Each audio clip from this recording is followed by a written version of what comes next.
Hello friends, welcome back to my YouTube channel. जैसा कि आप लोग देखे होंगे, जो 1000 क्वेश्चन की सीरीज चल रही है, इसमें मैंने 525 क्वेश्चन को ऑलरेडी कवर किया हुआ है। अगर आप लोगों ने ये वीडियोस ना देखे हो तो इनको जाके देख सकते हैं, क्योंकि देखने से आपको फायदा ये होगा कि जो भी मैंने पिछले क्वेश्चंस में लॉजिक यूज की हुई है, तो अगर आप वो लॉजिक सारी की सारी समझे रहेंगे तो आगे आने वाले क्वेश्चन में आप इजिली उसको सॉल्व कर पाएंगे। ठीक है, तो आइए हम लोग क्वेश्चन को स्टार्ट करते हैं। जैसे यहाँ पे देखेंगे तो क्या कह रहा है, what will be the output of the following Python code. जैसे यहाँ पे देखेंगे आप, तो लिखा है फ्रॉम मैथ इंपोर्ट फैक्टोरियल। यहाँ पे जो ये स्टेटमेंट लिखा हुआ है, तो इसमें कह रहा है कि फ्रॉम मैथ इंपोर्ट, मतलब जो इंपोर्ट हम लोग यूज करते हैं कीवर्ड, इसको कब यूज करते हैं, जब हमको कोई भी अपने फाइल में किसी मॉड्यूल के फंक्शन को यूज करना होता है। तो आप देखेंगे तो यहाँ पे एक मैथ मॉड्यूल है, उस मॉड्यूल के अंदर एक फैक्टोरियल नाम का मेथड होता है, उसको हम यहाँ पे यूज करना चाह रहे हैं। लेकिन यहाँ पे एक प्रॉब्लम ये है, मैथ मॉड्यूल के अंदर जो फंक्शन होता है उसका नाम केवल फैक्ट होता है, और यहाँ पे लिखा हुआ है पूरा का पूरा फैक्टोरियल। अगर आप लोगों को नहीं पता है फैक्टोरियल नंबर क्या होता है, तो मैं यहाँ पे बता देता हूँ आपको। जैसे अगर मान लीजिए कोई नंबर हम लेते हैं, जैसे 4 लिया, तो इस 4 को तब तक मल्टीप्लाई करना है जब तक इसकी वैल्यू 1 नहीं हो जाती। जैसे यहाँ पे 4 इंटू 3 इंटू 2 इंटू 1, इस तरीके से जब इसको हम सॉल्व करेंगे मल्टीप्लाई करके, तो यहाँ पे कितना आएगा, 24। तो ये इसका क्या होगा, फैक्टोरियल होगा। इसी तरीके से अगर मान लीजिए हम 6 लेते हैं, तो 6 का मल्टीप्लाई तब तक करेंगे जब तक इसकी वैल्यू क्या हो जाए, 1 नहीं हो जाती। तो 6 इंटू 5 इंटू 4 इंटू 3 इंटू 1, इस तरीके से जब यहाँ पे करेंगे इसको, तो यहाँ पे जो इसका आंसर आएगा वो उसका फैक्टोरियल होगा। तो जो हमारा मैथ मॉड्यूल होता है, उसके अंदर फैक्टोरियल नाम का कोई फंक्शन नहीं होता है, इसमें केवल फैक्ट नाम का केवल फंक्शन होता है। तो यहाँ पे देखेंगे तो लिखा हुआ है मैथ डॉट फैक्टोरियल 5, 5 का फैक्टोरियल कैलकुलेट करने के लिए बोल रहा है। तो हमने आपको जैसे बताया कि फैक्टोरियल नहीं, फैक्ट नाम का एक हमारे पास मेथड होता है। तो यहाँ पे देखेंगे तो ये दोनों आंसर तो आएंगे नहीं, क्योंकि यहाँ पे नथिंग इज प्रिंट लिखा हुआ है। और यहाँ पे जो सी वाला ऑप्शन दिया गया है, कह रहा है error, method factorial does not exist in math module. तो एकदम करेक्ट कह रहा है ऑप्शन कि यहाँ पे जो मैथ मॉड्यूल होता है उसके अंदर फैक्टोरियल नाम का कोई मेथड नहीं होता है। ठीक है, तो यहाँ पे हमारा क्या होगा, सी वाला ही ऑप्शन करेक्ट होगा। नेक्स्ट क्वेश्चन देखेंगे तो यहाँ पे क्या कह रहा है, when we open file append mode, the file pointer is at the dash of the file. जैसे अगर मान लीजिए हम कोई फाइल बनाते हैं, और उसमें यहाँ पे इस फाइल में मैंने ऑलरेडी यहाँ पे कुछ लाइनों को लिख रखा है, ये फाइल है हमारी। अब यहाँ पे कह रहा है कि जब इसको हम ओपन करेंगे तो अपेंड मोड का काम क्या होगा। तो जैसे अपेंड आप लोगों को पता होगा कि इसके लिए हम लोग ए मोड यूज करते हैं, ए का काम क्या होता है, अपेंड करना। जितने सारे मोड होते हैं वो मैंने ऑलरेडी पिछले वीडियोस में डिस्कस किए हुए हैं। ठीक है, तो ये फाइल जब ओपन होगी तो अगर ए मोड लिखा होगा तो वो क्या करेगा कि जहां पे हमारी लाइन खत्म हुई थी, वहीं उसके आगे ही यहाँ पे सेंटेंसेस को लिखना स्टार्ट करेगा। ठीक है, तो यहाँ पे जो ऑप्शन हमारा सही दिख रहा है, यहाँ पे एंड होगा, क्योंकि जो फाइल होगी तो उस फाइल में एंड में जहां तक वो कर्सर लिख के छोड़ा हुआ था उसके आगे ही लिखना स्टार्ट करेगा। ठीक है, तो इस तरीके से यहाँ पे कौन सा ऑप्शन सही होगा, बी। और अपेंड का काम ये भी होता है कि ये लास्ट में फाइल को ऐड करता है, लास्ट में यानी कि एंड में। और इसका काम क्या होता है कि अगर फाइल बनी हुई है, जैसे यहाँ पे देखा अगर आपने, ये फाइल अगर बनी हुई है तो इसके एंड में टेक्स्ट को ऐड करना स्टार्ट कर देगा। लेकिन अगर फाइल नहीं बनी होगी तो एक यहाँ पे क्या करेगा, न्यू फाइल क्रिएट करेगा उस नाम से, और उसके बाद वहां पे राइट करना स्टार्ट करेगा। ठीक है, तो ये दोनों काम होते हैं अपेंड के। ऐसे और भी मैंने बताए थे, जैसे डब्लू मोड होता है तो ये केवल राइट करने के लिए होता है। तो राइट में भी हमने बताया था कि अगर कोई फाइल बनी होगी तो उस फाइल के डेटा को पूरा का पूरा ये इरेज कर देगा, उसके बाद नया डेटा लिखना स्टार्ट करेगा, किसमें, राइट में। अगर कोई फाइल नहीं बनी है तो नई फाइल बना के तब उसमें डेटा लिखना स्टार्ट करेगा। और ऐसे ही होता है हमारे पास रीड मोड, तो इसके लिए आर यूज करते हैं रीड मोड के लिए। इसमें क्या होता है कि फाइल बनी होनी चाहिए, अगर फाइल नहीं बनी होगी तो वहां पे क्या करेगा, एरर थ्रो कर देगा। और इसी तरीके से ए मोड का यूज आपको बता ही दिया, यहाँ पे डब्ल्यू प्लस होता है और आर प्लस और यहाँ पे ए प्लस। इसका काम होता है, डब्ल्यू प्लस का मतलब राइट एंड रीड, और आर प्लस का मतलब होता है रीड एंड राइट। ठीक है, ये आप लोग कॉपी में अपने नोट कर लीजिएगा, अगर नोट किए हुए हैं तो बहुत अच्छी बात है। और यहाँ पे ए प्लस का काम क्या होता है कि अपेंड एंड क्रिएट। ठीक है, तो ये सारे के सारे आपको मोड पता होने चाहिए जब भी आप फाइल पॉइंटर के क्वेश्चन करने वाले हैं तब। नेक्स्ट क्वेश्चन देखेंगे तो यहाँ पे कह रहा है कि which statement is correct to import all method from the package. जैसे यहाँ पे अभी मैंने बताया था पिछले वाले क्वेश्चन में कि जब हम पैकेज के थ्रू कोई भी फंक्शन इंपोर्ट करते हैं तो उसके लिए हम लोग कौन सा कीवर्ड यूज करते हैं, तो इंपोर्ट कीवर्ड यूज करते हैं। तो इसका करेक्ट स्टेटमेंट हमको बताना है। जैसे यहाँ पे लिखा है फ्रॉम पैकेज इंपोर्ट ऑल, अगर हमको सारे फंक्शन इंपोर्ट करने होते हैं तो उसके लिए कोई ऑल वर्ड यूज नहीं होता है, उसके लिए हमारे पास एक सिंबल होता है एस्ट्रिक्ट, इसको यूज किया जाता है। तो ये वाला ऑप्शन किस में दिखाई दे रहा है? एक हमारा बी में दिखाई दे रहा है, एक सी में दिखाई दे रहा है। ये दोनों ऑप्शन तो वैसे ही नहीं होंगे। और जब बी वाला ऑप्शन देखेंगे तो फ्रॉम पैकेज इंपोर्ट एस्ट्रिक लगा हुआ है, तो यहाँ पे देखेंगे तो पैकेज का नाम लिखेंगे, किस पैकेज या किस मॉड्यूल को हम इंपोर्ट करना चाह रहे हैं, और उसके सारे मॉड्यूल के फंक्शन को हम इंपोर्ट करना चाह रहे हैं, तो हमारा बी वाला ऑप्शन करेक्ट होगा। नेक्स्ट क्वेश्चन देखेंगे तो what will be the output of the following code. यहाँ पे जो स्निपेट लिखा है, स्निपेट का मतलब जो छोटा प्रोग्राम होता है उसको हम लोग स्निपेट बोलते हैं, या जो है उसको कोड बोलते हैं। ठीक है, तो दोनों में कुछ भी लिखा हो उससे घबराना नहीं है। यहाँ पे देखेंगे तो एक नंबर नाम की टपल बनी हुई है। अब टपल कैसे पता चला? क्योंकि टपल जो होती है वो पैरेंथेसिस में यानी कि स्मॉल ब्रैकेट में लिखी जाती है। आप लोगों को पता होगा स्मॉल ब्रैकेट, ठीक है। तो स्मॉल ब्रैकेट में अगर लिखते हैं तो टपल होती है। अब यहाँ पे जो भी टपल्स की वैल्यू दी गई है, अगले वाले वेरिएबल में देखेंगे नेक्स्ट स्टेटमेंट में, तो कह रहा है कि सॉर्टेड नंबर्स। अब ये सारे के सारे वेरिएबल कहाँ पे आ गए? यहाँ पे सॉर्टेड नंबर्स में। उसके बाद यहाँ पे जो अगला वाला स्टेटमेंट लिखा है, इसमें कह रहा है कि यहाँ पे ये लिस्ट बनी हुई है, लिस्ट के अंदर देखेंगे तो for x in sorted number, मतलब ये जो सॉर्टेड नंबर की वैल्यू आई थी उसको, और उसके बाद यहाँ पे चेक किया जा रहा है कि अगर इफ एक्स मॉड 2 अगर नॉट इक्वल टू 0 है, तब यहाँ पे एक्स की वैल्यू को इसमें लिस्ट में ऐड किया जाएगा। तो आप लोगों को पिछले पिछले वीडियो में भी मैंने बताया हुआ है कि ये पूरा का पूरा हमारा पहला पार्ट होता है, और उसके बाद जो एक्स की वैल्यू चल रही है वो सेकंड पार्ट होता है। ठीक है, तो जब यहाँ पे हम इसको चलाना स्टार्ट करेंगे, ये जब हम अगर मान लीजिए इस वाले स्टेटमेंट को पूरा प्रोग्राम के फॉर्म में लिखेंगे तो कुछ इस तरीके से होगा। यहाँ पे देखिए मैंने ये पूरा का पूरा इस तरीके से लिख दिया हुआ है। तो एक्स इन सॉर्टेड नंबर, एक्स इन सॉर्टेड नंबर का मतलब हो गया कि इस वेरिएबल में जितने सारे नंबर्स हैं उनको यूज किया जा रहा है। तो कह रहा है कि जब एक्स की वैल्यू को मॉड 2 करने पे नॉट इक्वल टू 0 होगा, तभी हम एक्स वाली लिस्ट में इसमें क्या करेंगे? अपेंड करेंगे एक तरीके से। ठीक है, तो यहाँ पे देखेंगे तो कौन कौन सी वैल्यू है जो मॉड 2 नॉट इक्वल टू 0, यानी कि सारे के सारे ऑड नंबर्स हैं। तो यहाँ पे देखेंगे तो 7 ऑड नंबर है, 19 है, 89 है, ये 72 ऑड नंबर नहीं है तो इसको नहीं लेंगे। तो यहाँ पे 7, 19, 89 और 45 ये सारे के सारे क्या है? ऑड नंबर्स हैं। तो यहाँ पे पहले वाले ऑप्शन में देखेंगे आप तो सारे के सारे ऑड नंबर्स लिख के आ रहे हैं। तो इस तरीके से यहाँ पे पहला वाला ऑप्शन करेक्ट होगा। नेक्स्ट क्वेश्चन देखेंगे तो what will be the output of the following pseudo code where and represent and operation. यहाँ पे जैसे जो एंड होता है तो एंड को हम लोग क्या करते हैं? उसके बाइनरी के साथ सॉल्व किया जाता है। अगर आप लोगों ने नंबर सिस्टम पढ़ा होगा तो उसमें बाइनरी कन्वर्जन पढ़ा होगा, है ना। तो बाइनरी कन्वर्जन में क्या होता है कि जो नंबर सिस्टम होते हैं उसके साथ उसको कन्वर्ट किया जाता है। तो यहाँ पे जैसे देखेंगे तो दो वैल्यू दी गई है, एक 5 है एक 1 है। ठीक है, और इसको एंड के साथ यहाँ पे सॉल्व किया जा रहा है, मतलब यहाँ पे 5 एंड 1। तो जब हम यहाँ पे इसको सॉल्व करेंगे तो आप लोगों को पता होगा कि जो एंड की कंडीशन होती है वो यहाँ पे दो कंडीशन के साथ चलती है। दो कंडीशन का मतलब हो गया कि अगर यहाँ पे जैसे हम टेबल एक बना लेते हैं, इसमें अगर पहली कंडीशन ट्रू है और दूसरी कंडीशन ट्रू है, तभी इसका आउटपुट क्या आएगा? 1 आएगा। अगर पहली कंडीशन फॉल्स है, दूसरी कंडीशन ट्रू है, तो इसका आंसर क्या आएगा? 0, मतलब फॉल्स आएगा। पहली कंडीशन अगर मान लीजिए ट्रू है, दूसरी फॉल्स है, तो इसका आंसर क्या आएगा? तो यहाँ पे इसका भी 0 आएगा। और दोनों अगर फॉल्स होगा तो यहाँ पे इसका तब भी आंसर क्या आएगा? 0 आएगा। तो ये आप लोग याद रखिएगा। अब यहाँ पे जैसे अगर हम 5 का बाइनरी निकालेंगे, तो 5 का बाइनरी आप लोगों को पता होगा कि कैसे निकाला जाता है। तो 2 से जब डिवाइड करेंगे इसको, तो यहाँ पे 2 टाइम्स जाएगा, इसका रिमाइंडर कितना बचेगा? 1। यहाँ साइड में 1 लिख देंगे, और उसके बाद फिर से 2 से डिवाइड करेंगे तो यहाँ पे आएगा रिमाइंडर 0। तो इस तरीके से जो सारे के सारे नंबर होंगे, ये 5 के बाइनरी होंगे, जो यहाँ पे रिमाइंडर आ रहा है, ये और ये वाला। तो यहाँ पे 101 नीचे से ऊपर की तरफ लिख लेंगे। ठीक है, 1 की जो बाइनरी होगी वो केवल 01 होती है, तो हम चाहे 01 लिखे या 001 लिख दें, तो इस तरीके से आ जाएगा। अब इसके बाद जब इस वाली टेबल के थ्रू इसको हम सॉल्व करना स्टार्ट करेंगे, तो 1 और 1, तो यहाँ पे देखेंगे तो 1 1 का मिलके क्या बन रहा है? तो 1 आ रहा है, तो इसका आंसर क्या आएगा? तो यहाँ पे 1 आएगा। उसके बाद 01 का यहाँ पे देखेंगे दोनों 0 है, तो यहाँ पे क्या आ जाएगा? फिर 0 और 10 का 0। तो यहाँ पे इस तरीके से देखेंगे तो क्या आ रहा है? केवल यहाँ पे 1 आ रहा है। तो 1 किसकी बाइनरी होती है? तो 1 की ही होती है। तो यहाँ पे कौन सा ऑप्शन सही होगा? तो यहाँ पे पहला ऑप्शन करेक्ट होगा, यानी कि 1 आएगा इसका। ठीक है, आंसर। नेक्स्ट क्वेश्चन देखेंगे तो choose the correct function declaration of F1। यहाँ पे F1 नाम से एक हमको फंक्शन बनाना है और उसका पूछ रहा है कि कौन सा करेक्ट करेक्ट डिक्लेरेशन कौन सा है।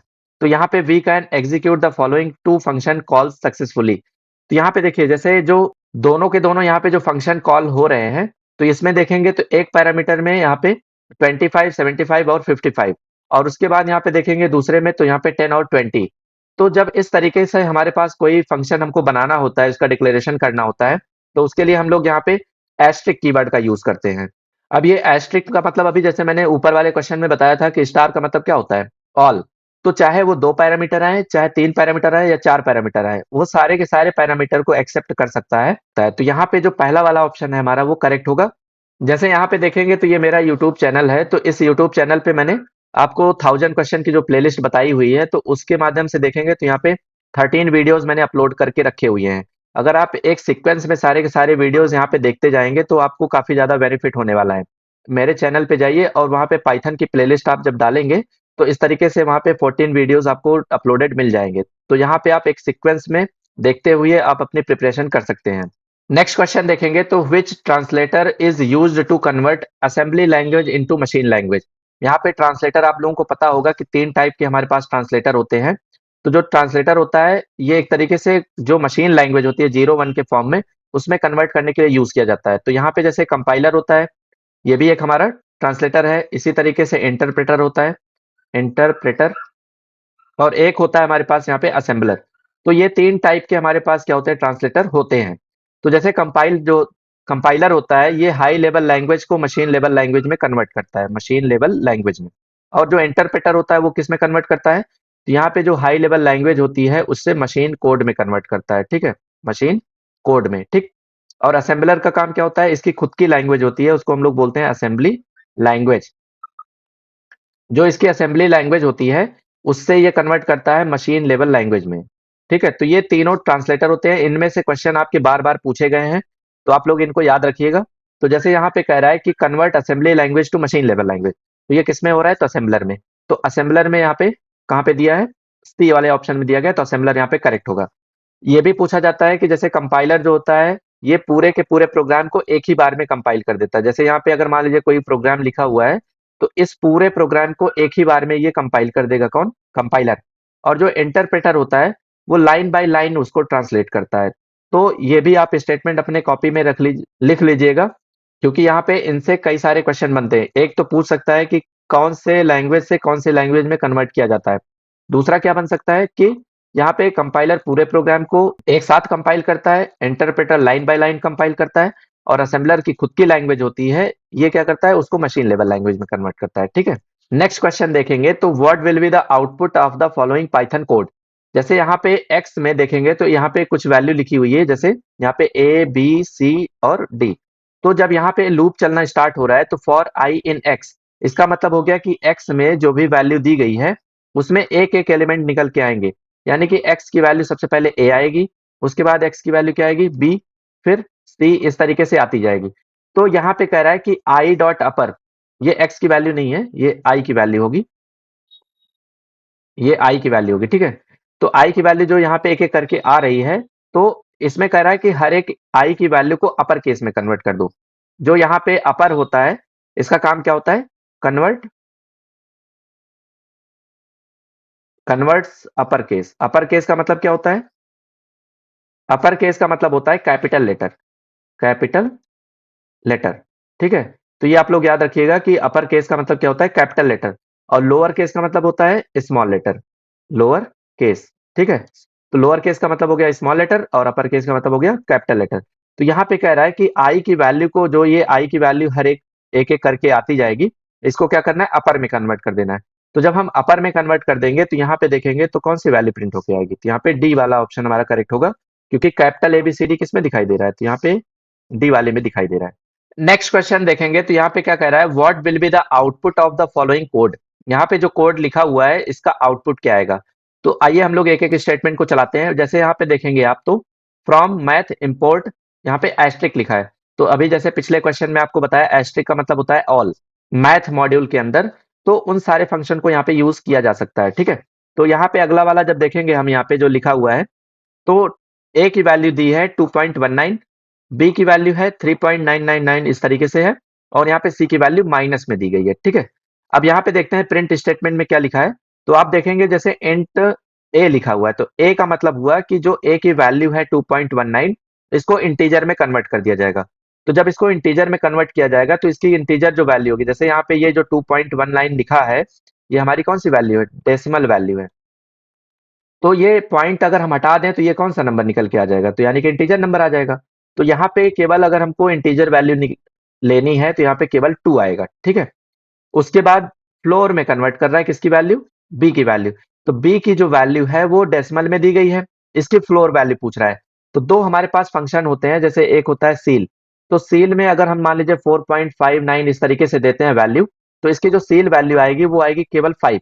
मतलब उसकी जो राउंड ऑफ नंबर में वैल्यू होगी वो यहाँ पे सील वैल्यू होगी। लेकिन अगर यहाँ पे अगर इसी को हम फ्लोर में कैलकुलेट करते हैं तो यहाँ पे 4.59 की जो वैल्यू होगी फ्लोर की, वो यहाँ पे जो इसका इंटीजर नंबर है वही यहाँ पे इसका क्या होगा, फ्लोर वैल्यू होगा। तो यानी कि इसका क्या आएगा, 4 आएगा। तो यानी कि जो पॉइंट में वैल्यू है उसको हटा के राउंड ऑफ में एक तरीके से निकाल देना है। तो जैसे 4.59 दिया है तो इसका 5, अगर यहाँ पे फ्लोर फंक्शन है 4.59 दिया है तो इसका केवल 4 आएगा। जैसे यहाँ पे 3.5 है, इसकी जो सील वैल्यू होगी वो 4 होगी, और जो फ्लोर वैल्यू होगी इसकी 3.5 की वो क्या होगी, 3 होगी। तो ये समझ में आ गया होगा, आई होप आपको, आप लोगों को। तो वैसे यहाँ पे जब फ्लोर वैल्यू निकालेंगे बी की, तो यहाँ पे केवल यही जो वैल्यू स्टार्टिंग वाली दी गई है 3, यहाँ पे आ जाएगी। तो यहाँ पे हम लिख लेते हैं 3। अगले वाले में सील वैल्यू निकालनी है सी की, तो यहाँ पे देखेंगे तो सील की जो वैल्यू है वो माइनस में दी गई है। तो जब माइनस में दी होती है तो ये अपोजिट काम करने लगता है। जैसे यहाँ पे अगर हम मान लीजिए सील लिखे हुए हैं और यहाँ पे -4.3 दिया है, तो ये फ्लोर के तरीके से काम करने लगेगा। फ्लोर का मतलब इसकी जो वैल्यू आ रही है वो -4 आएगी इसका आंसर। फिर उसके बाद अगर हम सील में इस तरीके से लिखते हैं -10.333 इस तरीके से, तो इसकी जो वैल्यू आएगी वो फ्लोर की तरीके से काम करेगा, यानी कि -10 आएगी। लेकिन अगर यहाँ पे प्लस लगा होता तो इसकी वैल्यू क्या आ जाती, 11 आ जाती। तो यहाँ पे जब हम सील वाले में देखेंगे सी की वैल्यू यूज हो रही है तो ये माइनस में दी गई है। तो जब माइनस में इसको हम कैलकुलेट करेंगे तो ये कितना आएगा, -3 आएगा केवल, ठीक है। फैब्स का काम क्या होता है, तो ये एब्सोल्यूट वैल्यू बताता है। एब्सोल्यूट का मतलब होता है कि केवल इसकी पॉजिटिव वैल्यू आएगी, पॉजिटिव वैल्यू। पॉजिटिव वैल्यू जैसे यहाँ पे सी की जो वैल्यू दी गई है वो माइनस में दी गई है, तो इसकी जो पॉजिटिव वैल्यू आएगी वो कितनी आएगी, तो 3.30 आएगी। तो ये सारे के सारे यहाँ पे स्टेटमेंट में निकल के आएंगे। तो ऐसा कोई यहाँ पे ऑप्शन दिखाई दे रहा है, 2 3 -3 3.3 आ रहा है इसमें, तो ये होगा नहीं। 2 3 -3 3 पॉइंट, ये भी नहीं होगा। यहाँ पे देखेंगे तो ये लास्ट वाले में इस तरीके का दिख रहा है, 2 3 -3 और 3.3। जीरो नहीं लगा है तो यहाँ पे जीरो लगा हो पॉइंट के बाद या ना लगा हो तो उससे कोई मतलब नहीं होता है। तो यहाँ पे कौन सा ऑप्शन हमारा करेक्ट हो रहा है, तो डी वाला। नेक्स्ट क्वेश्चन देखेंगे तो to see a module in another module you must import it using an statement. तो जो यहाँ पे ये कह रहा है कि किसी मॉड्यूल को अनदर मॉड्यूल के अंदर अगर इंपोर्ट करना होता है तो उसको कैसे यूज करेंगे। तो उसको यूज करने के लिए यहाँ पे हमारे पास एक फंक्शन होता है इंपोर्ट। तो इंपोर्ट जब लिखते हैं, जैसे यहाँ पे मैंने अभी पिछले वाले क्वेश्चन में बताया, इंपोर्ट अगर मैथ लिखा हुआ है तो मैथ का मतलब हो गया कि यहाँ पे जो मैथ मॉड्यूल है उसको हम अपने प्रोग्राम में यूज करने वाले हैं। तो उसके लिए यहाँ पे कौन सा कीवर्ड यूज किया जाता है, तो इंपोर्ट होता है। तो यहाँ पे पहला ऑप्शन हमारा करेक्ट होगा। नेक्स्ट क्वेश्चन देखेंगे तो what will be the output of the following expression. यहाँ पे जैसे x की वैल्यू 14 दी गई है और ये कौन सा ऑपरेटर होता है, तो इसको हम लोग बोलते हैं right shift operator, right shift operator, ठीक है। तो आपसे कभी पूछ लेता है कि एग्जाम में कि ये कौन से टाइप का ऑपरेटर है, तो आप बताएंगे इसको राइट शिफ्ट ऑपरेटर है। और जो लेफ्ट साइड में इस तरीके से होता है इसको हम लोग बोलते हैं लेफ्ट शिफ्ट ऑपरेटर। तो ये जो क्वेश्चन है, x की वैल्यू जैसे यहाँ पे देखेंगे तो 14 दी गई है और प्रिंट में x की वैल्यू को शिफ्ट किया जा रहा है किधर, यहाँ पे राइट साइड में। तो जो 14 होता है तो 14 की हम यहाँ पे पहले बाइनरी कैलकुलेट करेंगे। तो आप लोगों को पता होगा बाइनरी कैसे कैलकुलेट की जाती है, जैसे 2 से इसको डिवाइड करेंगे तो यहाँ पे 7 आएगा। तो 7 को जब 7 टाइम गया है तो इसका रिमाइंडर आएगा 0। फिर उसके बाद जब 2 से डिवाइड करेंगे तो 3 टाइम जाएगा और इसका रिमाइंडर कितना आएगा, 1। फिर इसी तरीके से फिर से इसको डिवाइड करेंगे तो कितनी बार जाएगा, ये 1 टाइम जाएगा और उसका रिमाइंडर कितना आएगा, 1। तो इसका जो बाइनरी होता है वो नीचे से लेके ऊपर तक लिखा जाता है। तो 1110 ये इसकी बाइनरी है। तो यहाँ पे 1110 ये लिख लिया। अब यहाँ पे देखेंगे तो कह रहा है कि राइट साइड में इसको 2 डिजिट शिफ्ट कर देना है। तो जब हम इसको राइट साइड में 2 डिजिट शिफ्ट कर देंगे तो यानी कि ये 2 नंबर क्या होंगे, कट जाएंगे। तो जब कट जाएंगे तो यहाँ पे बचा क्या फिर, तो यहाँ पे 11 बचा। तो 11 जो बाइनरी होती है वो किसकी होती है, 3 की बाइनरी होती है। अगर आप लोगों को ये बाइनरी वगैरह नहीं निकालना आता है तो आप गूगल पे सर्च करिएगा कि यहाँ पे बाइनरी कन्वर्जन। तो बाइनरी कन्वर्जन में आपको डालना है कि decimal to binary, decimal to binary. जब ये आप डालेंगे और उसमें जैसे ये बॉक्स बना रहेगा कि किस वैल्यू को कन्वर्ट करना है, तो यहाँ पे आप 14 लिखेंगे तो इसका जो आंसर आएगा 1110 इस तरीके से बाइनरी वाले बॉक्स में दिखाई देगा आपको, ठीक है। तो अगर आप लोगों को नहीं पता है तो इसको इस तरीके से आप निकाल लीजिएगा, ठीक है। या कोई यूट्यूब पे वीडियो देखिएगा कि वहाँ पे कन्वर्जन किस तरीके से किया जाता है, क्योंकि यहाँ पे मैं बताऊंगा अगर तो बहुत लंबा वीडियो बन जाएगा। तो यहाँ पे आपको इस तरीके से शॉर्ट में बता दिया कैसे निकाला जाएगा। तो यहाँ पे जो इसका आंसर आ रहा है वो कितना आ रहा है, 3। तो ऑप्शन जो सी है वो हमारा करेक्ट ऑप्शन होगा, यानी कि सी। नेक्स्ट क्वेश्चन देखेंगे तो which of the following function is a built in function. Built in function कह रहा है कि कौन सा पाइथन में होता है। तो फैक्टोरियल, जैसे अभी पिछला जब क्वेश्चन हम लोग कर रहे थे तो वहां पे बताया था फैक्टोरियल नाम का कोई फंक्शन नहीं होता है। यहाँ पे कौन सा फंक्शन होता है, फैक्ट नाम का होता है, ठीक है। ये गलत हो गया, सीड नाम का भी कोई फंक्शन नहीं होता है, सीक फंक्शन होता है हमारे पास। ये फाइल हैंडलिंग में यूज किया जाता है। प्रिंट फंक्शन होता है, तो यहाँ पे जो इसका आंसर होगा वो करेक्ट क्या होगा, प्रिंट होगा, ठीक है। नेक्स्ट क्वेश्चन देखेंगे तो which of the following declaration is incorrect. तो यहाँ पे जो क्वेश्चन कह रहा है कि कौन सा डिक्लेरेशन इनकरेक्ट है। तो x इक्वल टू 2 हम लिख सकते हैं, इस तरीके से वेरिएबल बना सकते हैं। और x इक्वल टू 3 ये भी सही है। उसके बाद सी वाला जब देखेंगे तो यहाँ पे अंडर स्कोर। तो जैसे आपको आइडेंटिफायर बताया था मैंने, आइडेंटिफायर। तो जो आइडेंटिफायर होते हैं उसमें दो टाइप के आइडेंटिफायर होते हैं, एक वैलिड आइडेंटिफायर होता है और एक इनवैलिड होता है, ठीक है। तो ये दो टाइप के हमारे क्या होते हैं, आइडेंटिफायर होते हैं। तो जब आप इन आइडेंटिफायर में देखेंगे तो वैलिड में क्या होता है कि कैपिटल ए से जेड तक के कोई भी लेटर आप यूज कर सकते हो, या स्मॉल ए से जेड तक का कोई भी यूज कर सकते हो। और जो भी हम यहाँ पे लेटर यूज करेंगे उसके बाद में नंबर लिख सकते हैं, लेकिन इसके स्टार्टिंग में नंबर नहीं लिख सकते, तो वो इनवैलिड में आ जाएगा। जैसे अगर 3n लिख दिया तो ये इनवैलिड हो जाएगा। स्पेस नहीं दे सकते, जैसे ए डैश जेड दे दिया तो ये हमारा अलाउ नहीं होता है। और यहाँ पे जो अंडर स्कोर होता है, जैसे ए अंडर स्कोर इस तरीके से लिख दिया तो ये हमारा अलाउ होगा। अंडर स्कोर का मतलब हो गया कि ए के नीचे यहाँ पे लगता है, जो डैश होता है वो एकदम बीच में लगता है, ठीक है।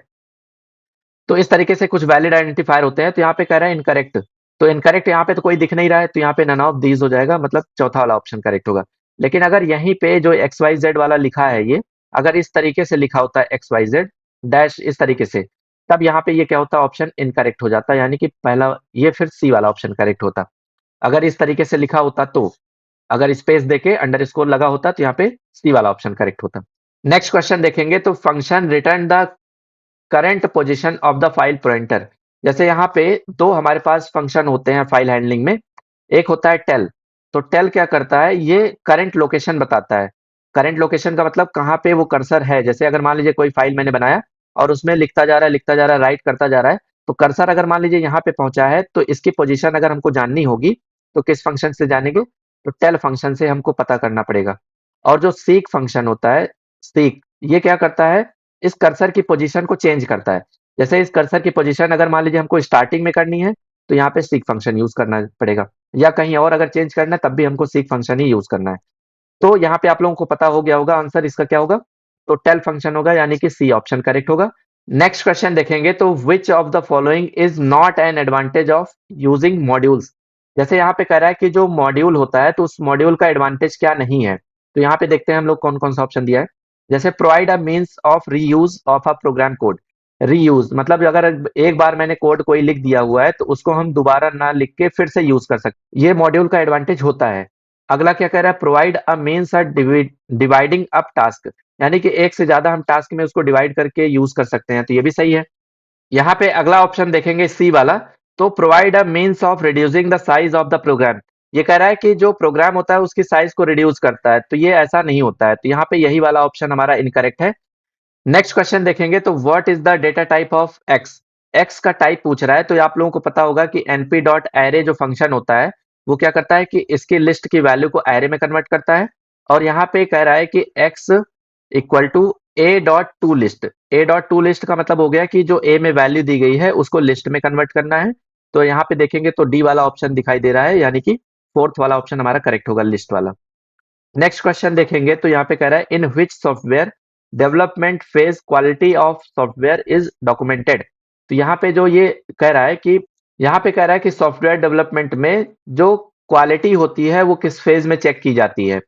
तो यहाँ पे हमारा पहला वाला ऑप्शन करेक्ट होगा। जब टेस्टिंग होती है किसी भी प्रोग्राम की तो वहां पे उसका डॉक्यूमेंटेशन किया जाता है या सॉफ्टवेयर को टेस्ट किया जाता है कि उसकी क्वालिटी कैसी है, काम कर रहा है सही, प्रॉपर्ली वर्क कर रहा है या नहीं। तो यहाँ पे कौन सा ऑप्शन करेक्ट होगा, यहाँ पे ए ऑप्शन करेक्ट होगा। नेक्स्ट क्वेश्चन देखेंगे तो what will be the output of the following code snippet. यहाँ पे जो ये कोड लिखा हुआ है तो आप लोगों को पता होगा कि कर्ली ब्रैकेट में जो वैल्यू दी जाती है वो किसमें किसमें दी जाती है, तो डिक्शनरी में दी जाती है और सेट डेटा टाइप होता है। तो डिक्शनरी में की वैल्यू पेयर फॉर्म में वैल्यू रहती है और सेट में यूनिक वैल्यू रहती है, जिसको हम लोग यूनिक वैल्यू बोलते हैं, ठीक है। तो यहाँ पे देखेंगे तो के इन डी, मतलब जो यहाँ पे के की वैल्यू आएगी वो एक एक डी वाले एलिमेंट की वैल्यू निकल के आएगी। तो यानी कि जब यहाँ पे हम के की वैल्यू देखेंगे तो के की वैल्यू कितनी आएगी, पहले यहाँ पे 3 आएगी, फिर उसके बाद के की वैल्यू 4, फिर उसके बाद के की वैल्यू यहाँ पे 5, इस तरीके से 3 वैल्यू आएगी और उसके बाद के को ही प्रिंट किया जा रहा है। तो के की वैल्यू ही जो आ रही है यहाँ पे, तो वही प्रिंट हो रही है। तो हमारे पास कौन कौन सी वैल्यू आई थी, 3, 4 और 5। तो यहाँ पे देखेंगे 3, 4, 5 किस में दिया गया है, तो बी वाले में दिया गया है, तो हमारा बी ऑप्शन करेक्ट होगा। नेक्स्ट क्वेश्चन देखेंगे तो यहाँ पे कह रहा है which symbol is used as flow line to connect two blocks in a flow chart. जैसे आप लोगों को फ्लो चार्ट का जब मैंने पूरा डायग्राम आपको समझाया था तो उसमें कौन कौन से सिंबल्स होते हैं, तो उन्हीं सिंबल में एक एरो थी। तो उस एरो का काम क्या होता है कि एक से ज्यादा अगर ब्लॉक्स होते हैं उनको कनेक्ट करना होता है, तो एरो सिंबल का यूज करते हैं। तो यहाँ पे पहला ऑप्शन हमारा करेक्ट होगा। नेक्स्ट क्वेश्चन देखेंगे तो which statement will move file pointer 10 byte backward from the current position. जैसे अभी मैंने पिछले क्वेश्चन में आपको बताया था कि अगर ये फाइल बनी हुई है तो इस फाइल में अगर फाइल में राइट करते हुए कर्सर यहाँ पे पहुंच गया, तो अगर इसकी करंट पोजीशन अगर हमको बतानी होगी तो हम किस फंक्शन से बताएंगे, तो टेल फंक्शन से। और अगर इसकी पोजीशन चेंज करनी होगी तब कौन सा फंक्शन यूज करेंगे, तो वहां पे हम यूज करेंगे सीक फंक्शन। तो यहाँ पे देखेंगे तो कह रहा है कि बैकवर्ड, मतलब जहां पे करंट पोजीशन है उससे 10 कैरेक्टर हमको बैकवर्ड जाना है। तो जब बैकवर्ड जाना होता है तो उसके लिए हम माइनस लगा देते हैं, ठीक है। तो यहाँ पे देखेंगे तो कौन से वाले में माइनस ऑप्शन दिख रहा है, यहाँ पे सी वाले में दिख रहा है एफ सीक। यहाँ पे एफ सीक नहीं होगा, एफ डॉट सीक होगा, और इसमें -10 लिखा हुआ है, तो यानी कि 10 कैरेक्टर हमारा क्या होगा, बैक जाएगा इस तरीके से, ठीक है। तो यहाँ पे ये सी ऑप्शन करेक्ट होगा। नेक्स्ट क्वेश्चन देखेंगे तो what is the output of the following code. यहाँ पे जो स्निपेट लिखा है ये इसका आउटपुट क्या आएगा। तो आप लोगों को पहले पहले भी इस तरीके से क्वेश्चन मैंने बताए हुए हैं कि जहां से फॉर स्टार्ट होता है वहां से ये पहला पार्ट होता है और उसके पहले वाला जो है वो सेकंड पार्ट होता है। मतलब ये पहले ये जो है एग्जीक्यूट होगा फर्स्ट पार्ट, फिर उसके बाद सेकंड पार्ट एग्जीक्यूट होगा। तो फॉर आई इन हेलो, यानी कि जो हेलो नाम का स्ट्रिंग है उसमें आई की वैल्यू एक एक निकल के आएगी। जैसे आई की वैल्यू सबसे पहले क्या आएगी, तो एच आएगी, और उसके बाद फिर आई की वैल्यू अगली बार क्या आएगी, तो यहाँ पे ई आएगी। इस तरीके से यहाँ पे क्या होगा, एक एक वैल्यू निकल के आती जाएगी और हर एक वैल्यू को कह रहा है कि लोअर केस में कन्वर्ट करना है। इस तरीके का क्वेश्चन अभी मैंने किया हुआ है, क्योंकि आई डॉट अगर लोअर लिख रहे हैं तो इसका मतलब स्मॉल लेटर में कन्वर्ट करना है, और अगर आई डॉट अपर लिखा हुआ है तो इसका मतलब क्या होगा कि उसको कैपिटल लेटर में कन्वर्ट करना है। तो यहाँ पे लोअर का मतलब स्मॉल हो गया, तो जो हेलो लिखा है वो सारा का सारा किस में लिखा है, कैपिटल लेटर में। तो इसको जब स्मॉल लेटर में कन्वर्ट करेंगे तो यहाँ पे क्या आएगा, जब स्मॉल लेटर में ये हेलो दिखाई देगा तो कौन कौन से ऑप्शन में दिया है हेलो, जैसे पहले वाले में भी दिया है और सी वाले में भी दिया है। तो एक चीज आप नोटिस करिएगा कि यहाँ पे जो ये स्क्वायर ब्रैकेट लगा है तो स्क्वायर ब्रैकेट के अंदर ही यहाँ पे सारी की सारी वैल्यू क्या होगी, यहाँ पे स्मॉल लेटर की दिखाई देगी। तो जब यहाँ पे देखेंगे स्मॉल लेटर तो हमारा किस में दिखाई दे रहा है, तो सी वाले ऑप्शन में दिखाई दे रहा है। तो यहाँ पे हेलो जो लिखा है HELLO, तो ये सी वाले में दिया गया है स्मॉल लेटर में। नेक्स्ट क्वेश्चन देखेंगे तो what will be the output of the following. यहाँ पे जो कोड लिखा है इसका आउटपुट क्या आएगा। तो आप लोगों को पता होगा कि जैसे y में एक लिस्ट की वैल्यू स्टोर की जा रही है और y डॉट सॉर्ट कर रहा है। तो सॉर्ट करने के लिए या तो हमारे पास टोटल अल्फाबेट हो या हमारे पास न्यूमेरिक नंबर हो, लेकिन ये अल्फा न्यूमेरिक नंबर है, तो ऐसा कोई हमारे पास डेटा टाइप में वैल्यू स्टोर करने के लिए कोई होता नहीं है। ये जो कोड लिखा है ये क्या करेगा, एरर जनरेट कर देगा, यानी कि हमारा कौन सा ऑप्शन सही होगा, सी होगा। जैसे मान लीजिए अगर यहाँ पे हमने एक लिस्ट बनाई 1 2 5, इस तरीके से जो भी नंबर लिखा है, तो इसकी वैल्यू हम यहाँ पे सॉर्ट करते तो क्या आती, यहाँ पे 1 2 5 आ जाता। तो यहाँ पे सॉर्ट करने का मतलब है कि उसको अल्फाबेटिकल ऑर्डर में या न्यूमेरिक वैल्यू जो दी गई है उसको असेंडिंग या डिसेंडिंग में हम सेट कर सकते हैं।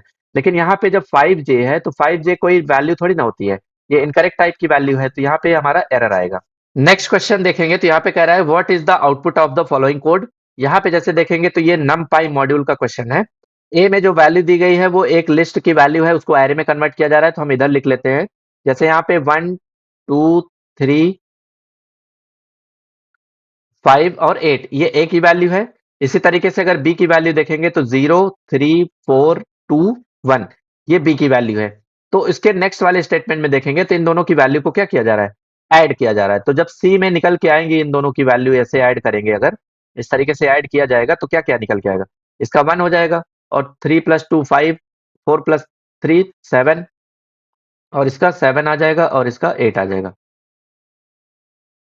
इसका कितना आएगा, इसका 9 आ जाएगा, इसका 9 आएगा, 8 नहीं, ठीक है।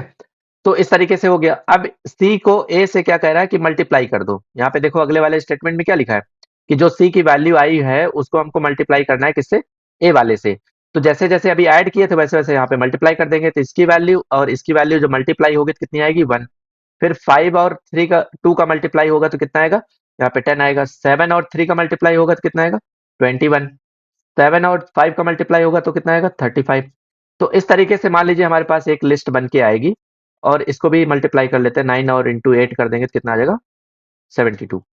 तो यहाँ पे जो कह रहा है कि C2 की वैल्यू, तो C में 2 इंडेक्स पे क्या आ रहा है, तो यहाँ पे आप लोग पता होगा कि इंडेक्सिंग 0 से स्टार्ट करते हैं। तो 2 इंडेक्स पे जो वैल्यू आ रही है वो कितनी आ रही है यहाँ पे, तो यहाँ पे आ रही है हमारी 21। तो 21 हमारा बी ऑप्शन में दिया गया, तो ये बी वाला ऑप्शन करेक्ट होगा। नेक्स्ट वाला क्वेश्चन देखेंगे, तो statement is used when a statement is required syntactically but you don't want any code to execute. जैसे यहाँ पे जो क्वेश्चन कह रहा है कि स्टेटमेंट इज यूज्ड, मतलब वहां पे स्टेटमेंट में क्या यूज करना है हमको, when a statement is required syntactically, मतलब इस सिंटैक्स में हमको रिक्वायर्ड है, मतलब वहां पे स्टेटमेंट वो लिखा जाना है, लेकिन हम कोई वैल्यू उसकी एग्जीक्यूट नहीं करना चाहते, उसका कोड कोई एग्जीक्यूट नहीं करना चाहते। तो उसके लिए हम लोग कौन सा स्टेटमेंट यूज करते हैं, तो पास यूज करते हैं। जैसे अगर मान लीजिए इफ में हमने यहाँ पे किया कि अगर n मॉड 2 इक्वल टू 0 हो, तो इसके लिए हमको कुछ नहीं करना है, तो इसके लिए यहाँ पे पास कर देंगे। लेकिन अगर ये मॉड 2 इक्वल टू 0 नहीं है, तब यहाँ पे एल्स में हम कोई स्टेटमेंट एग्जीक्यूट करना चाहते हैं, तो इसके लिए यहाँ पे क्या करेंगे, पास यूज कर लेंगे। जब ये मॉड 2 होगा तो पास कर देगा। पास करने का मतलब है कि यहाँ पे कोई स्टेटमेंट नहीं है तो आगे कंटिन्यू हो जाएगा। ठीक है, तो इस तरीके से यहाँ पे कौन सा ऑप्शन करेक्ट होगा, तो पास होगा। जब भी किसी भी स्टेटमेंट को स्किप करना होता है तब हम क्या यूज करते हैं, तो पास यूज करते हैं। ब्रेक उसको टर्मिनेट कर देता है, पूरे प्रोग्राम को टर्मिनेट कर देता है, और जो हमारा कंटिन्यू होता है वो स्टेप को स्किप करके फिर आगे चला देता है। ठीक है, नेक्स्ट क्वेश्चन देखेंगे, तो which of the following error is return by the code. यहाँ पे जो कोड दिया गया है नीचे, कौन सी एरर जनरेट होगी। तो जैसे आप लोग देखेंगे यहाँ पे, तो F open test dot T एक फाइल बनाई जा रही है किस मोड में, तो राइट मोड में ओपन की जा रही है। उसके बाद यहाँ पे देखेंगे तो एफ डॉट राइट 345। तो आप लोगों को पता होगा कि जब राइट में हम लोग कोई भी डेटा राइट करते हैं तो वो होना किस में चाहिए, स्ट्रिंग में होना चाहिए। और ये किस में लिखा हुआ है, तो ये हमारा इंटीजर में लिखा हुआ है। तो इंटीजर वैल्यू कभी भी एक्सेप्ट नहीं होती राइट वाले मेथड में। तो यहाँ पे कौन सी वैल्यू एक्सेप्ट होगी, तो स्ट्रिंग। तो यहाँ पे देखेंगे तो जो इंट और स्ट्रिंग लिखा है ये क्या है, तो ये टाइप है ना, डेटा टाइप है। तो यहाँ पे जब इसको हम चेंज कर देंगे तो यहाँ पे कौन सी एरर आएगी, यहाँ पे बी वाले एरर आएगी, यानी कि टाइप एरर आएगी। तो बी वाला ऑप्शन हमारा यहाँ पे करेक्ट होगा। इस तरीके से यहाँ पे मैंने 25 क्वेश्चन को इस वीडियो में कवर किया हुआ है। तो अगर आप लोगों ने यहाँ तक वीडियो देखा ही है तो लाइक सब्सक्राइब कर दीजिए और कमेंट भी करके बता दिया कीजिए कि यहाँ पे जो भी मैंने क्वेश्चन समझाए हुए हैं वो आपको समझ में आ रहे हैं या नहीं। कोई भी आपको डाउट होता है अगर, तो यहाँ पे मेरा व्हाट्सएप नंबर दिया गया है, तो इस व्हाट्सएप नंबर पे आप मुझे मैसेज करके पूछ सकते हैं कि क्वेश्चन का कौन से क्वेश्चन का आंसर क्या होगा, तो उसका मैं सॉल्व करके आपको उसी व्हाट्सएप पे ही मैं मैसेज पोस्ट कर दूंगा। ठीक है, और यहाँ पे देखेंगे तो ये मेरा टेलीग्राम चैनल है। इस टेलीग्राम चैनल पे यहाँ पे M4R5 वाला जो पेपर है उसको यहाँ पे पोस्ट किया हुआ है। तो अगर आप लोगों ने नहीं इसको डाउनलोड, अगर आप लोगों ने M4R5 का पेपर भरा हुआ है तो इसको जाके पूरा का पूरा डाउनलोड कर लीजिए। और इसका यहाँ पे पासवर्ड दिया गया, पासवर्ड डालेंगे तो ओपन हो जाएगा। इसमें टोटल 800 क्वेश्चन है, तो 800 क्वेश्चन को जाके आप वहाँ पे अपना प्रिपरेशन कर सकते हैं और चैनल को ज्वाइन भी कर लीजिएगा। चलिए मिलते हैं नेक्स्ट वीडियो में। Thank you.